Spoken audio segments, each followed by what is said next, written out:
Nicole Kidman files for divorce from Keith Urban. E! News has learned that the Oscar-winning actress has taken the next step in ending her marriage. We have such a strong, deep bond and love.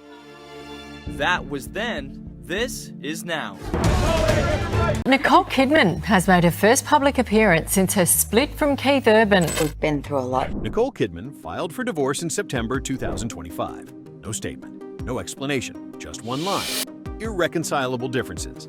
Months earlier, she and Keith Urban were still smiling on red carpets, but the court filings told a different story. Custody limits, mandatory drug testing, and a pre-signed separation agreement. Then came the signs people didn't notice. He skipped her biggest movie premieres. She was carrying the financial weight, and rumors spread about a young guitarist he kept watching on stage. For 19 years, they looked unbreakable. Then everything changed. So what really happened? When did the distance begin? And why was Nicole the one who finally walked away? Stay tuned.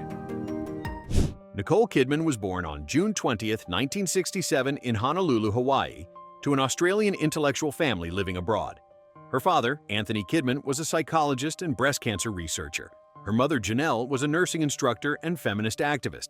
They gave her the Hawaiian name Hokalani, meaning heavenly star. They likely didn't expect the name to become a fitting metaphor for their daughter's life, a star, always shining, but also distant from the ground. When Nicole was just 3 months old, the family moved to Washington, D.C. for her father's work at the National Institute of Mental Health. It was a period when the U.S. was in turmoil over the Vietnam War. Both her parents joined the anti-war movement. Her mother was once handcuffed while holding her in her arms.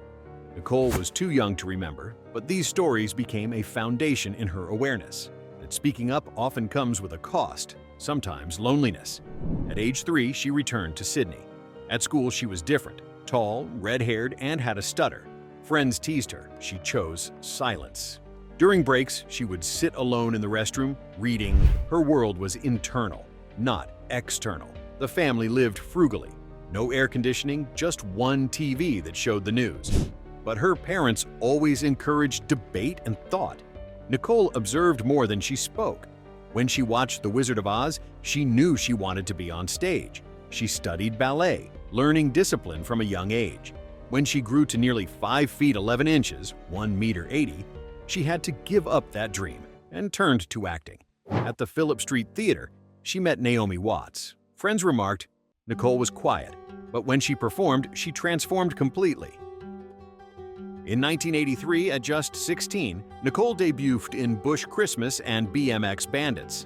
In 1987, the miniseries Vietnam earned her the Best Actress Award from the Australian Film Institute. It was a turning point. Audiences saw in her not just a distinct beauty, but an ability to access deep emotions, an actress with depth and reserve. 2 years later, Dead Calm brought her international attention. She sailed the yacht herself during a real storm scene without a stunt double. She didn't complain or show fear, she just got the job done. This determination soon became a familiar trait, quiet, controlled, and never letting anyone see her vulnerability. When she arrived in Hollywood, she was rejected repeatedly for being too tall and too different. She didn't react, she just persisted. She learned to stand still amid pressure, a habit that later led others to perceive her as cold. In 1990, Days of Thunder premiered, launching her name in Hollywood and leading her to Tom Cruise. The pairing captivated the world. He was an icon of power. She was a rising beauty. Just months after filming together, they married. It was the moment Nicole stepped out of Australia's shadow and into the Hollywood spotlight. Dazzling, but full of pressure. The girl who once hid in a restroom to avoid being teased became a woman watched by millions. But beneath the spotlight, part of the girl she had remained, someone searching for security, connection, and willing to compromise parts of herself to hold on to them. Before the world knew Nicole Kidman as an Oscar-winning actress, or as one half of Hollywood's golden couple, the first quiet fractures were already appearing. After Days of Thunder, Nicole Kidman and Tom Cruise became Hollywood's golden couple, young, prominent, and seemingly perfect. On the red carpet, they held hands. On screen, they were symbols of ideal love. But behind the flashbulbs, a distance began to form, so small that no one noticed. Tom was the biggest star in the world at the time, and Nicole was only 23. She admired him, but she also quickly realized her position in this relationship, not as an equal partner, but as someone learning to adapt. When Tom introduced her to the Church of Scientology, Nicole thought it was just a personal belief, but that belief soon became a system of control surrounding their lives. She attended expensive mind-clearing sessions, required to share her deepest memories. Friends like Naomi Watts were advised to keep their distance. Her family disapproved. Nicole chose silence. She was accustomed to silence, but this time, it meant she began to lose her own voice.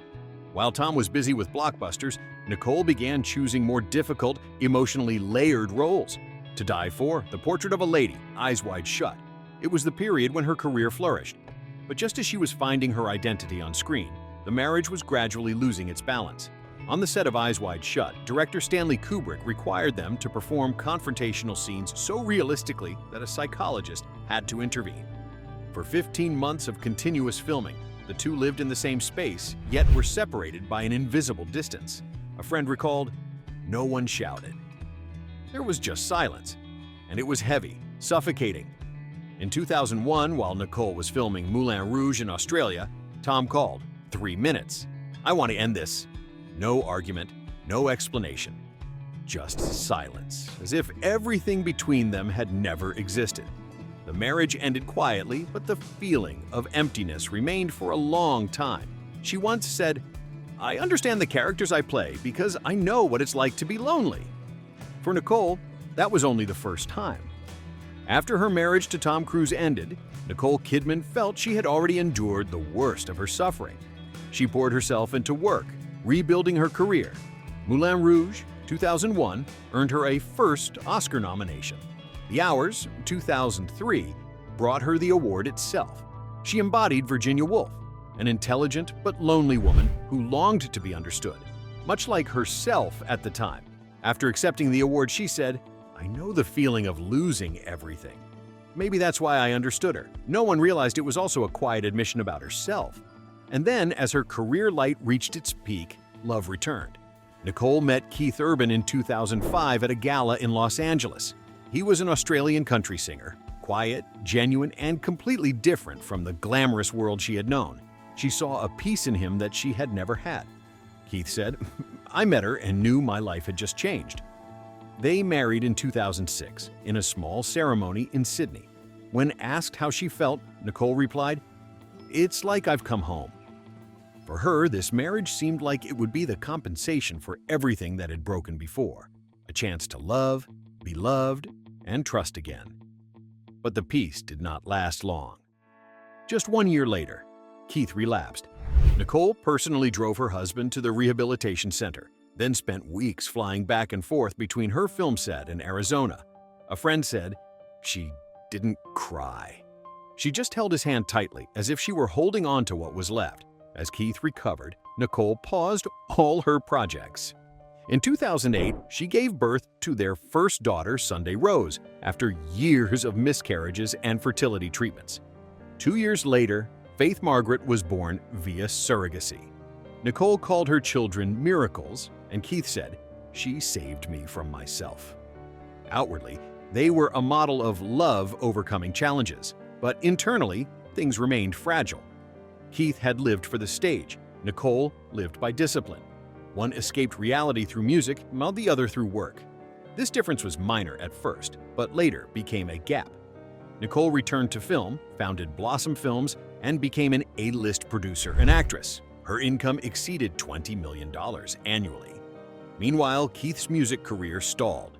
He toured less, had less enthusiasm, and began to feel like the one standing behind his wife's spotlight. When Big Little Lies premiered in 2017, Nicole won an Emmy. In her speech, she thanked the man who stood by me even when it wasn't easy. The line made the audience laugh, but it was the truth. From 2020, they rarely appeared together. Nicole was busy filming in Europe. Keith was touring from Nashville. The FaceTime calls grew shorter. Conversations became polite. A close friend said, "They still love each other. They just aren't together long enough to remember why." In 2024, when Baby Girl, the film Nicole produced and starred in, premiered in Venice, Keith was absent. She walked the red carpet alone, When the press asked why, she smiled. "He's recording." But perceptive audiences noticed the space beside her felt larger than the flashbulbs. A few months later, rumors spread. Keith had grown close to a young female guitarist in his band. He moved out of the house. Nicole, as usual, chose silence. On September 30th, 2025, she filed for divorce in Nashville.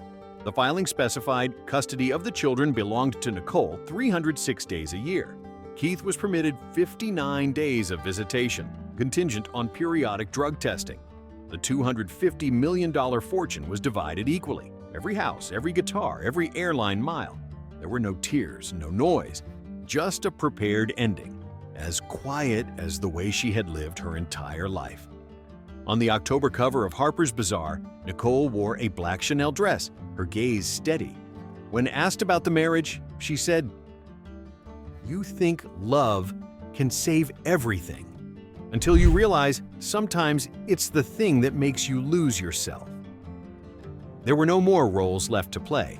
Nicole Kidman's truest story was her own life.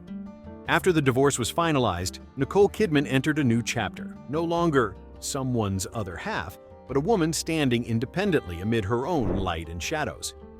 3 days after signing the papers, she appeared with her 2 daughters at Paris Fashion Week. No wedding ring, no statement, just a steady, calm gaze.